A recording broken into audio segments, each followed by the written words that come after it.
this adorable, messed up little clicker impression, and the others would giggle. We tried a version where if you got close enough, the kid might try and follow you a little before turning back. Since clickers are blind and move by echolocation, for this game of messed up tag, Ellie must close her eyes and listen for when the children give themselves away. The thought was that these kids are in relative safety. They still grow up with the dangers of clickers and runners, and all those lessons would embed themselves in the games that they play. When the festival got cut, they tried to preserve this moment and move it to the front of the game where the snowball fight is, as a tutorial.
Get off of me!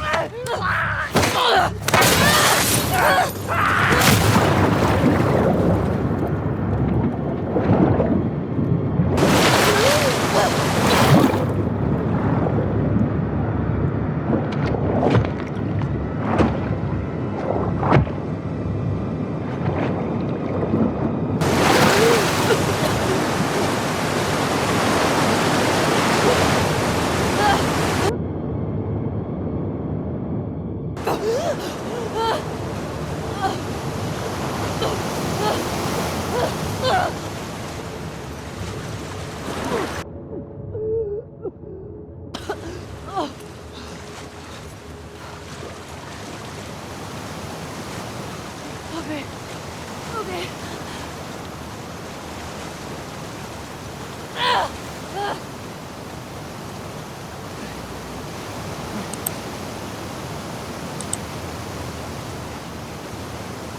Fuck, Seattle. Okay. Where the hell am I? This level, internally known as Find Nora, was quite long in duration as we had to make Ellie traverse a far distance to the opposite side of downtown Seattle. The sewer section was originally longer than what we released the game with, approximately 10 minutes more. This was one of the few areas of the game that used water flow as part of a traversal puzzle.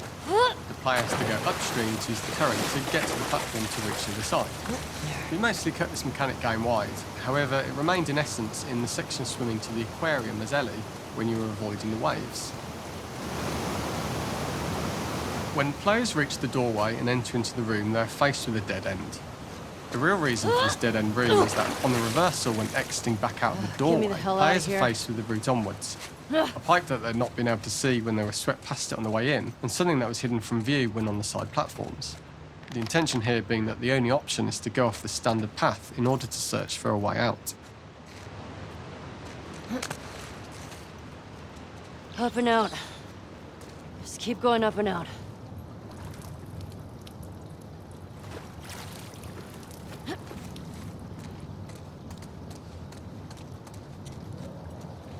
Fuck.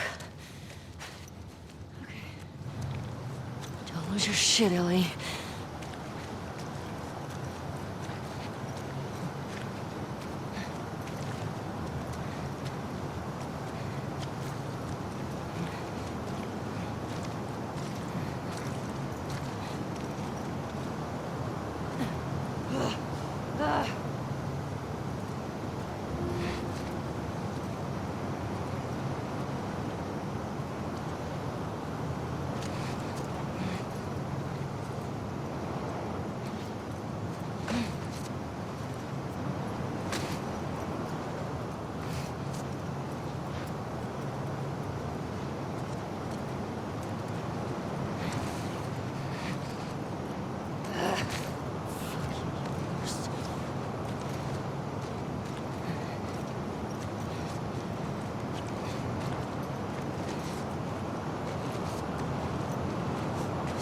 Shitty place to die.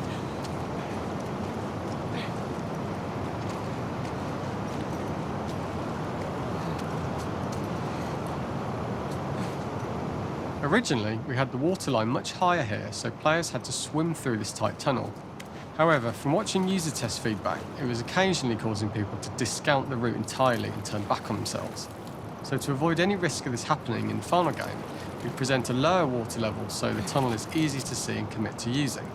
Although this isn't as impactful without the prone swim, it's the better decision as it means a smooth experience for the player with no backtracking frustration. We draw the player towards this pipe as it's seemingly the route out of the tight space. Fairly soon it's obvious that this path is blocked. If the player goes all the way up to the bars that block the path, they are rewarded with a pickup, so this journey doesn't feel wasted. It is important as we surface from the water and over the crest of the slope, we reveal what is further in this tunnel. A clicker that has sprouted and the fungus has grown on the sides of the pipe. It was great to see people who user tested this area becoming increasingly worried as we forced the player to squeeze past the fungus and inches away from the clicker's face, all the time not being sure whether the clicker might be alive or attack them.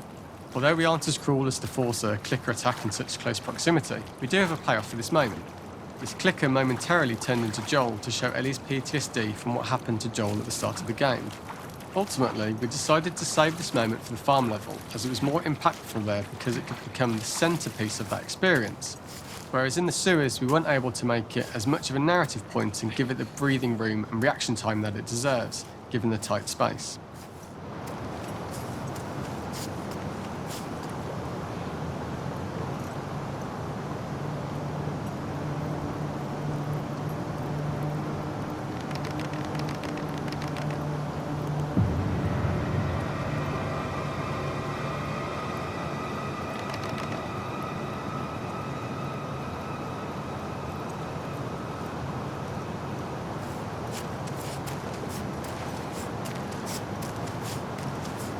Oh, shit!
you?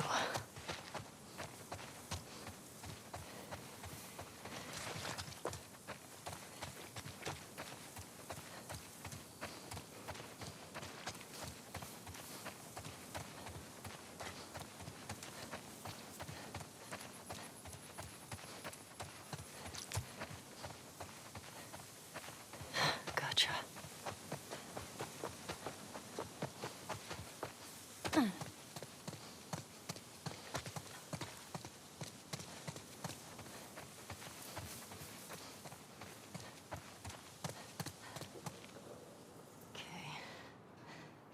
I can't see shit.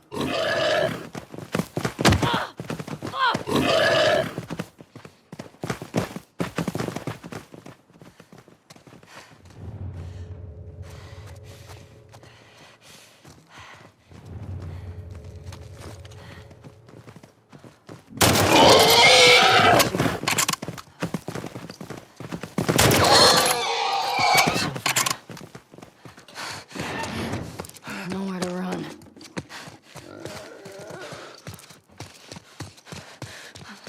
You're done.